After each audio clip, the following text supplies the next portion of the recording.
কালকে টেস্ট পরীক্ষা আসিসনি কেন? হ্যাঁ, এই সমস্যা কি? এই কার পাল্লা পড়ছিস? ফাঁকিবাজি শিখলি করতে? এই কথা কানে জানে না, কথা কানে জানে না। বাপ মা পয়সা খরচ করে লেখাপড়া শেখাচ্ছে কিসের জন্য? তাদের পয়সা দাম আছে না? ভালো করে শোনে রাখ, ফাঁকিবাজির কোনো মূল্য নেই। ফাঁকিবাজি দিলে নিজে ধরা খাবে। প্রতিটা সময় অমূল্য। কদিন মাথা পরীক্ষা? পরীক্ষা কবে? খেয়াল নেই, কিচ্ছু পড়াশোনা নাই। এই যে আমি এক্সট্রা সময় দিয়ে এক্সট্রা ক্লাস করাচ্ছি, এটা কি দাম নেই? ভালো করে শোনে রাখ, ফাঁকিবাজি চলবে না। পড়াশোনা করলে ঠিক মতো কর, না হলে বাদ দিয়ে দে। কালকে আসিস কেন? পরীক্ষার ফিস জোগাড় হয়নি। একটা চট দিই তোরা। পরীক্ষার পিছনে কি আমাকে বলা যেত না?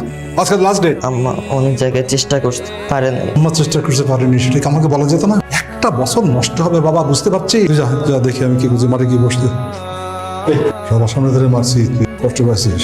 আরে তুই ক্লাসের সবচেয়ে ভালো ছেলে, ফার্স্ট বয়, তো ভালো রেজাল্ট করবি, সেটা অনেক বড় হবি। মন দিয়ে পড়াশোনা কর, আমি দেখতেছি, ঠিক আছে? একটু হাস।